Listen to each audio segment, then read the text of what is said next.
joining us tonight on another episode of The Racing Report. My name is Rob Peeters, and I am so glad you guys have decided to tune in for another fabulous little half hour where we are going to talk all things motorsports, because it might seem like most of the major racing series are done for the year, but we still got Formula One going on, still got a couple of races here in Supercars, got the Macau Grand Prix coming up this weekend. We'll talk about that later on in the show. Also have one final triple header in Super Formula over in Japan. So still lots of racing still to come on this 2025 season. But before we go ahead and jump right on into the news of the week, make sure if you like this show to remember you can follow me on social media. You can do so by looking up at rpeeters33. That's RPEETERS 33, and then make sure you've got the WTHR Plus app installed on your smart TV so you get brand new episodes of the Racing Report each and every week they'll release. We release a brand new episode every single week, so you won't want to miss a single one as we go forward here, even into the motorsports off season. Definitely going to want to stay up to date on everything that's going on so that by the time your favorite racing series resumes coming up here in 2026, you'll have all the news and notes and knowledge to make sure that you are enjoying another great racing season. Let's go ahead and jump right on into the world of Formula One and talk about the news there. First of all, we talked about it last week that looked like Alpine was leaning towards re-signing Franco Colapinto, and we now know that that was confirmed as indeed happening. Franco Colapinto will return to Alpine next season, and he will be partnered with Pierre Gasly. Now, whether or not wherever Jack Doohan goes, like we talked about last week, that's still TBD, so we'll have to monitor that. But we do know as of right now that Colapinto is going to get a second Formula One season at Alpine. Meanwhile, let's talk about this. This is arguably dominating some of the headlines so far early in the week. Ferrari president John Elkman told Sky Sports Italy that, quote, Charles Leclerc and Lewis Hamilton should, quote, focus on driving and talk less following Ferrari's double retirement at the Brazilian Grand Prix this weekend. Now, this was a very interesting thing to see, especially since, Lewis Hamilton has always been someone who's outspoken, but I don't really see Charles Leclerc as being someone who necessarily speaks more than he races, if that is even a comparison. Either way, definitely interesting to see that your boss, the Ferrari president, is saying that. I mean, granted, yes, they've had great success in the WEC and Hypercar, and you can't deny that. So obviously Ferrari knows what they're expecting out of their teams, but at the same time, you're talking about somebody who has given his entire career so far to Ferrari, and that's in Charles Leclerc. And then you're also talking about one of the greatest drivers of all time that's still racing in Lewis Hamilton.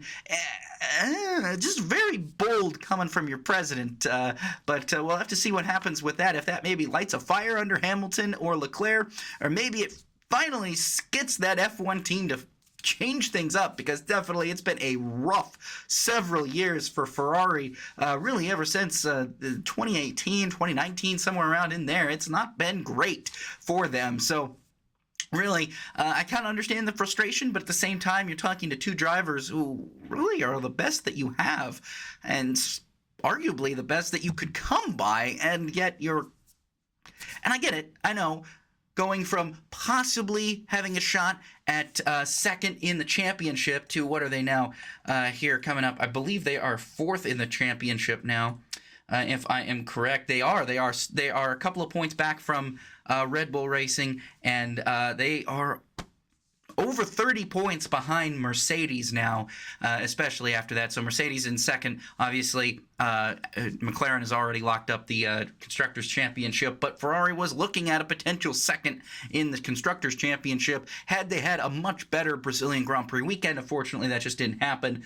But yeah, some staunch words coming from the boss to two of the drivers. But hey, let's talk about this. This is the final piece of Formula One news here real quick on our slate. Audi has unveiled their concept car for 2026, and it will feature silver, red, and black colors ahead of its planned full takeover of Sauber beginning next season. So if you haven't seen some of these, they're pretty cool. They're pretty neat. kind of gives you an idea of what you can kind of expect when Audi does indeed fully take over this the Sauber team beginning at the beginning of next season, probably more toward the end of this season.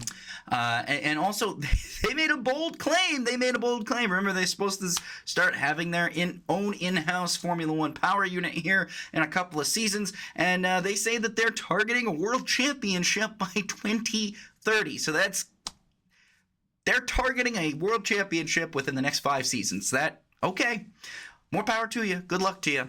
We'll see how that goes. Maybe we'll revisit it here in 5 years if we're still doing the racing report here. We'll revisit it then and maybe see just how close they got to maybe even coming close to achieving that goal. But that is it for the world of Formula One news from this past week. Let's go ahead and get you caught up on the world of IndyCar, because Dale Coyne Racing told Racer this past week that he says his new target now is to announce his second driver. We already know that Dennis Hauger is going to drive one of his cars next season with a technical partnership with Andretti, but that second seat is still up and available, and it is the final domino that needs to fall before we can officially put the 2025 IndyCar silly season in the books.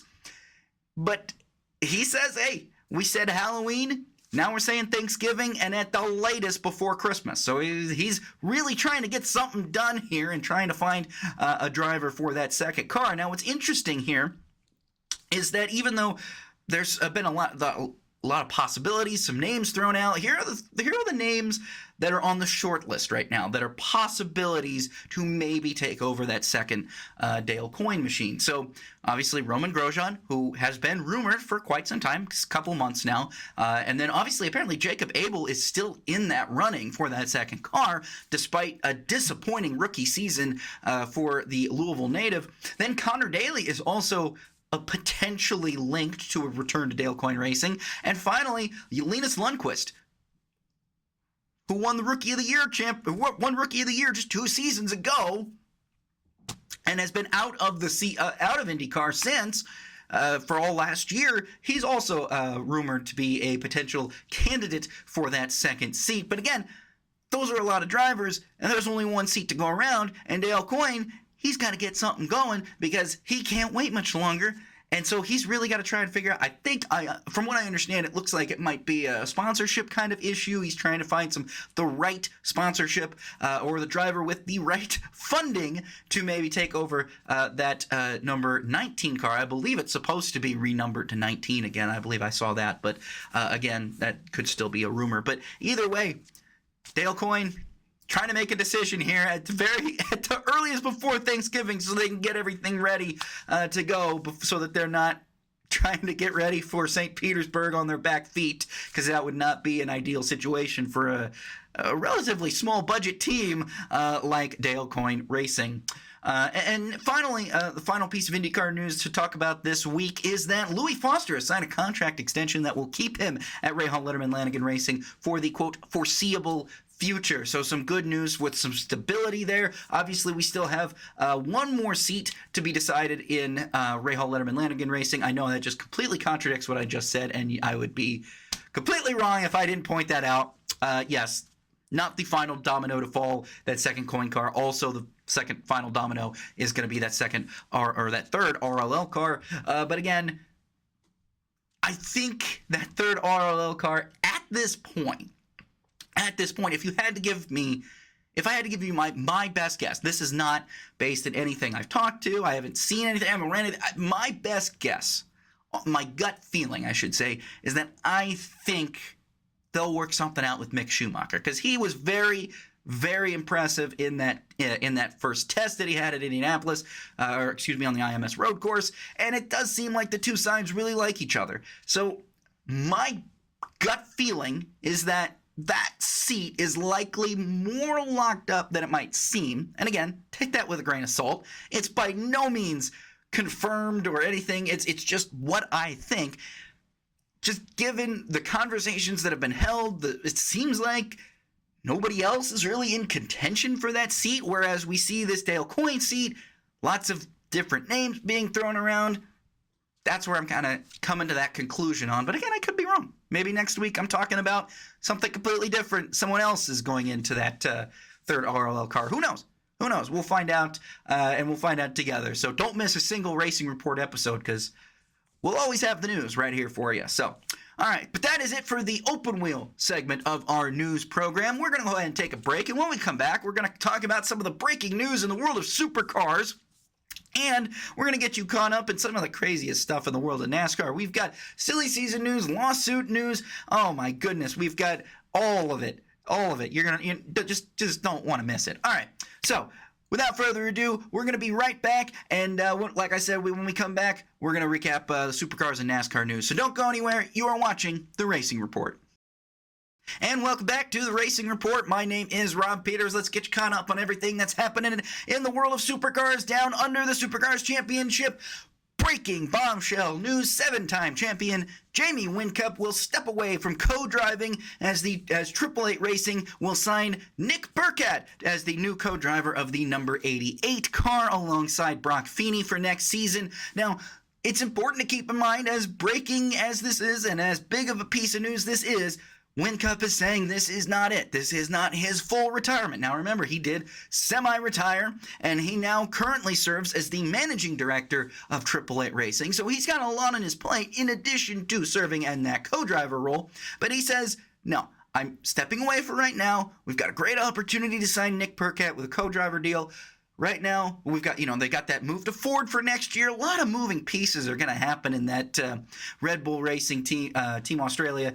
I think it's probably not the worst thing for Jamie Whincup to maybe step away just at least for a season or two, but definitely a big deal there. And great news for Nick Burkett, lining a really good co-driver deal, if all things considered, given where he was. To probably thinking he probably wasn't going to have a race next year, or who knows what co-driver ride he was going to land. Now he's gonna get to race alongside most likely Brock Feeney next season. For Triple Eight Racing. So some big news there. Definitely cannot forget about that, especially since we've got the Sandown 500 coming up this weekend.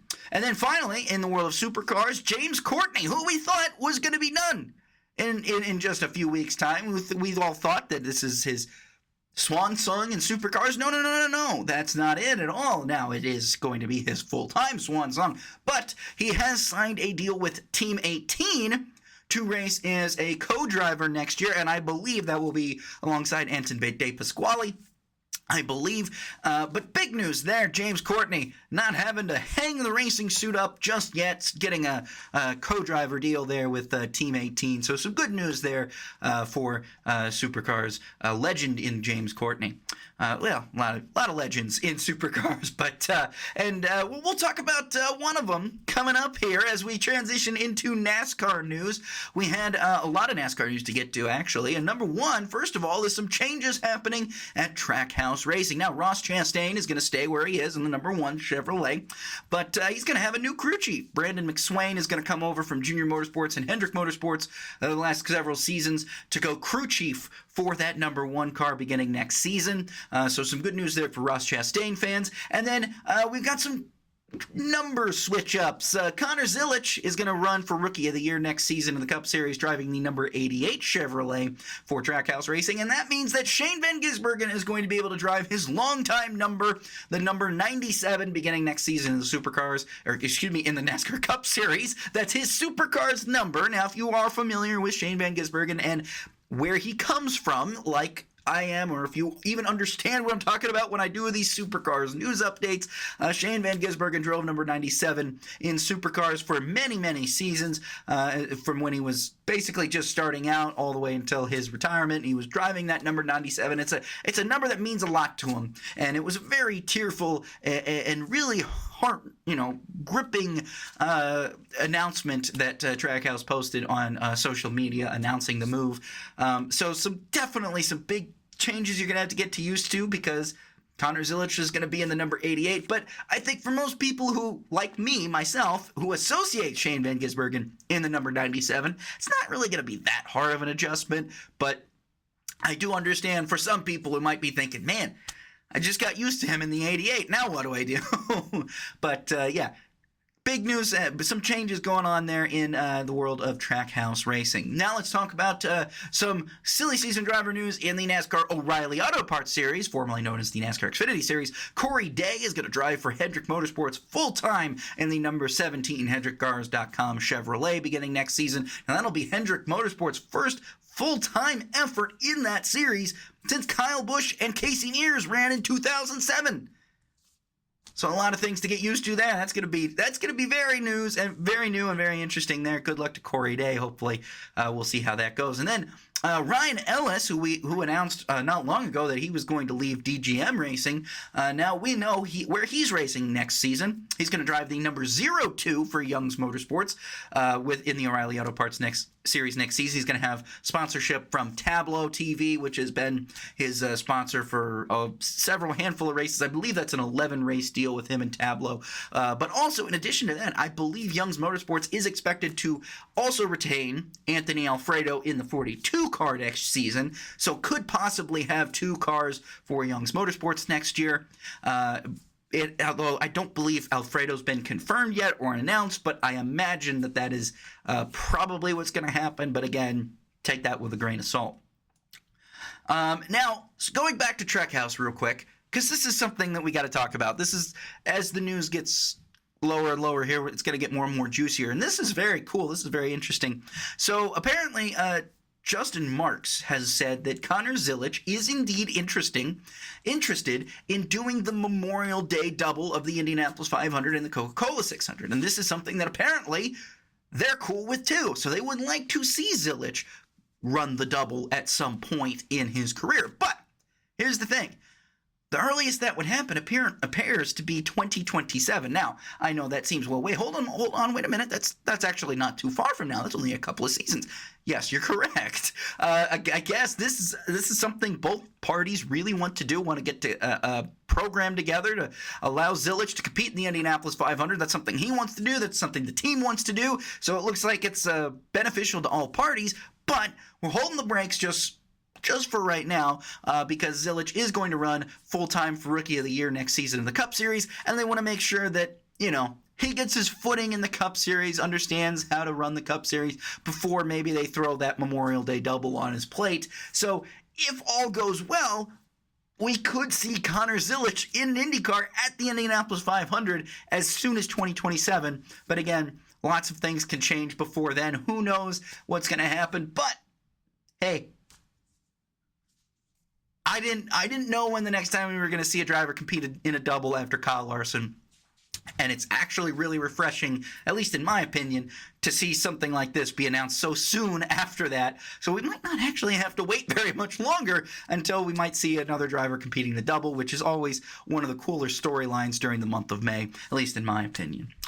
Sticking around, speaking of some of those, the logistics of what and whatnot for that, this is kind of cool here. So it looks like NASCAR has announced their start times for the 2026 season across all 3 national series, the Cup, O'Reilly Auto Parts Series, and then the Truck Series. We'll just talk about the Cup Series start times right now, because there's some notable start times. Obviously, the majority of them are 2 or 3 o'clock start times, not a single 1 o'clock or noon start time in the Cup Series.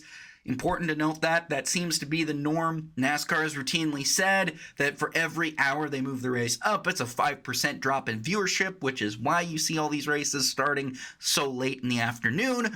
But some of these start times are very interesting. So we know next season we're going to have the All-Star race at Dover, and that's going to be interesting because you are used to the All-Star race typically starting in the evening and at night, but the All-Star Open is still listed as TBD, whereas the race itself is set for 3 o'clock in the afternoon. So depending on how this goes, I mean, if you're a driver attempting the double, I guess you could theoretically get from Dover to Indianapolis. I don't know. I don't know if it would be possible. It might be hard.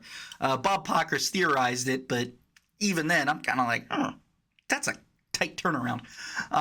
But then something more interesting, we got Nashville is going to be a night race again next season. Nashville's been kind of like an evening to night race the last couple of seasons, but now it's going to be a full night race. It's going to start at 7 o'clock. and that'll be the second night race. So Nashville's going to have a lot of night races next season. They're going to have the Cup Series race at night. I believe the Xfinity race, maybe in the Truck Series, will probably be at night. And then, of course, we know the IndyCar race is going to be at night, too. So if you're down in Nashville, just clear your plans for the night whenever the racing season is coming into town, because it's going to be a late night probably for you coming up there.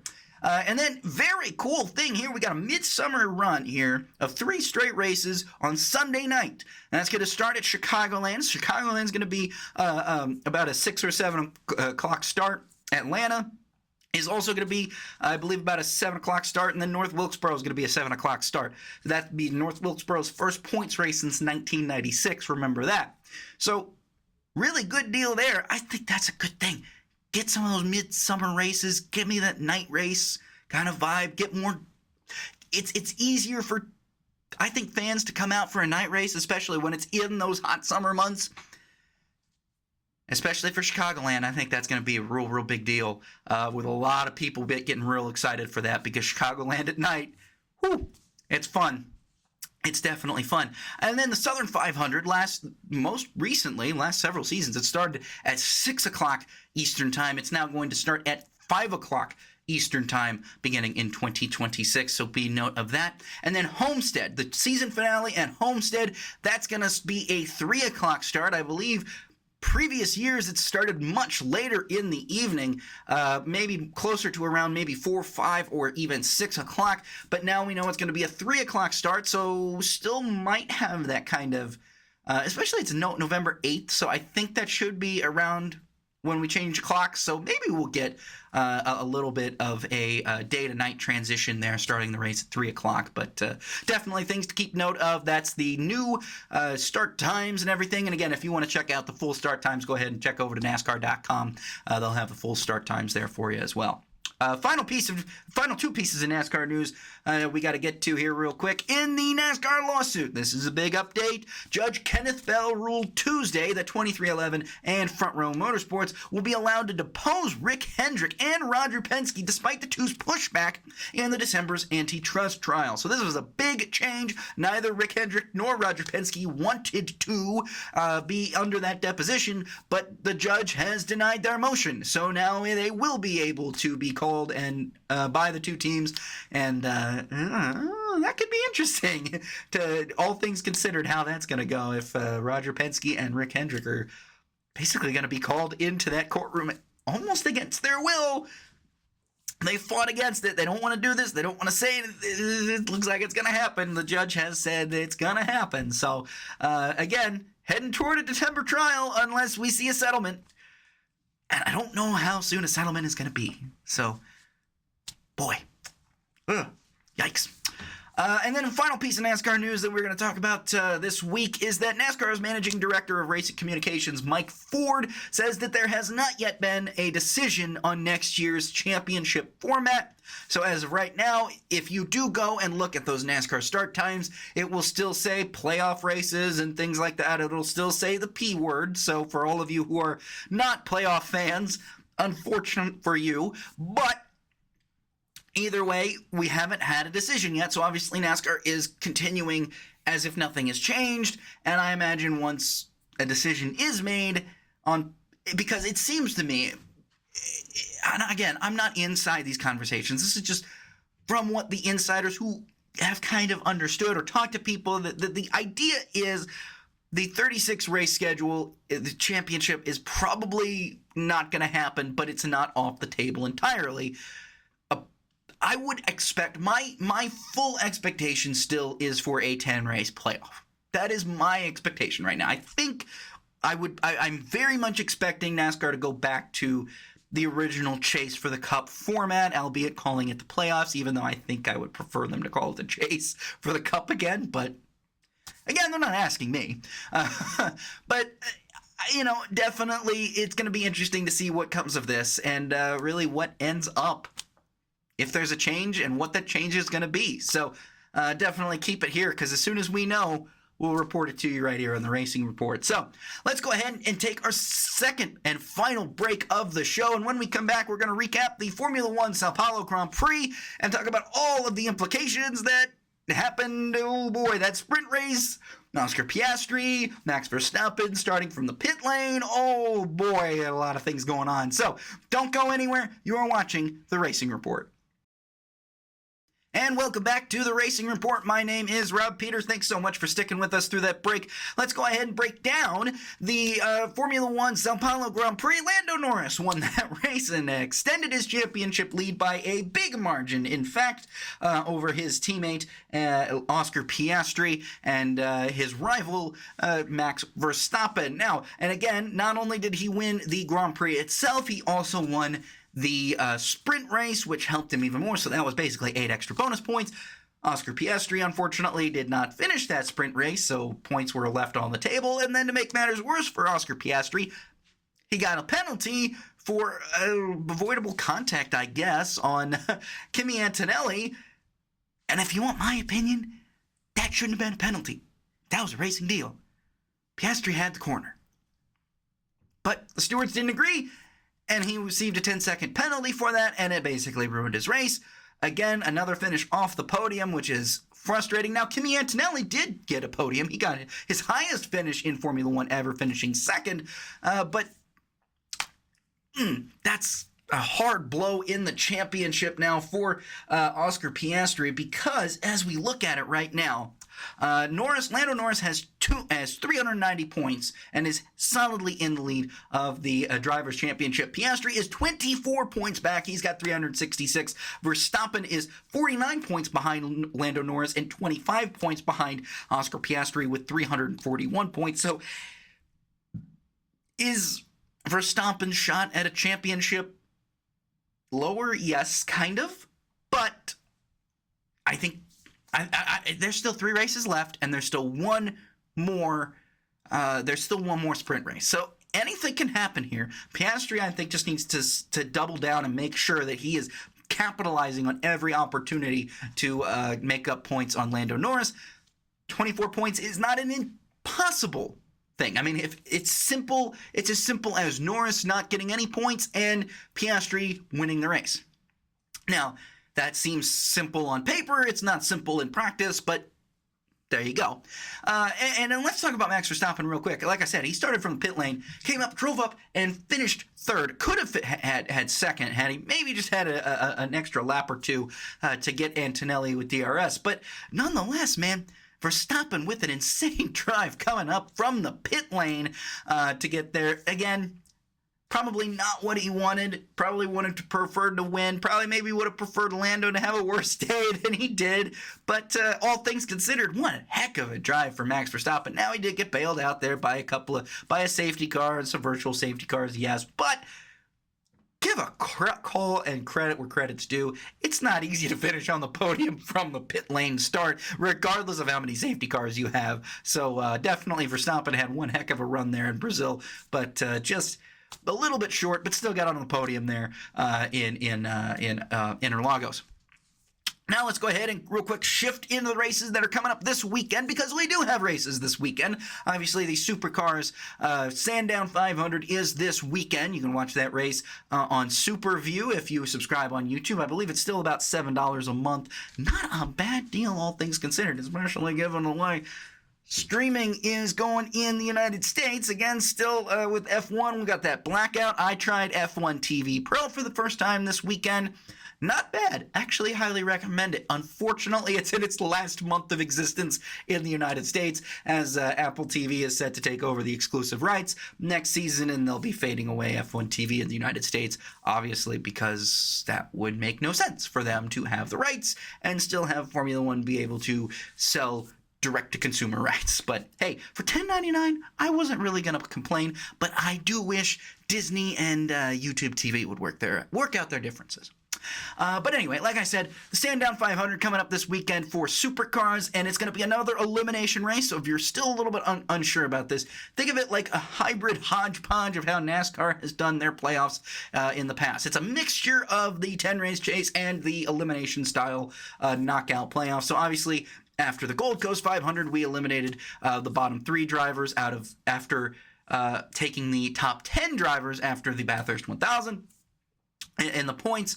So now we'll drop the bottom 3. Now we're going to drop 3 more, and then the final 4 drivers are going to race for a championship at the Adelaide Grand Final coming up here in a couple of weeks' time. But the Sandown 500 is this weekend, and here are the drivers on the bubble. We've got defending champion Will Brown, 12 points behind none other than Cam Waters in the points. So Cam Waters is just there. He is 4th. He's got to make sure he's got a good seat, good race, good couple of races, and he's behind. So Brock Feeney is he's got a 72-point lead gap to the cut line, followed by Chaz Mossert with a 42-point gap and Matt Payne with an 18-point gap. Now the drivers that are below the gap, like we already mentioned, are Will Brown, and then followed by Kai Allen, who's 21 points below the cut line, and then Thomas Randall, who is 30 points below the cut line. So those are the 3 drivers that are on the bubble that'll be racing for their seasons coming up this weekend in Sandown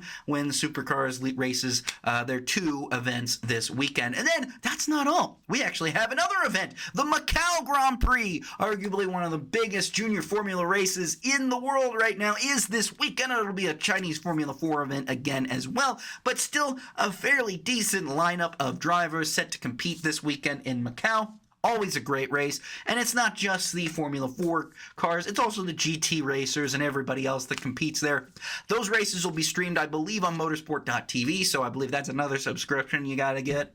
Sorry, but they're available, and honestly, Super Formula is coming up. They're going to have that triple header here in a couple of weeks' time. That'll also be on motorsport.tv, so maybe if you get a month for it, you can at least watch Macau and then maybe watch the season finale of the Super Formula coming up here in a couple of weeks' time. But other than that, 3 more Formula 1 races. The Las Vegas Grand Prix is coming up here in a couple of weeks as well. And so just still a lot of racing going on. And then once all of it's done, once we get past Thanksgiving, first weekend of December, or the first or second weekend of December, December 6th, we got Formula E starting its 2025 to 2026 season. So all types of different racing coming up this week, in the next couple of weeks and months. So definitely still a lot to talk about. But hey, thank you guys so much for watching this week's episode. We really appreciate it. Make sure to have that WTHR Plus app installed on your smart TV. Make sure to follow me on social media. I'm out there on X, Blue Sky, Instagram, wherever you want to get me.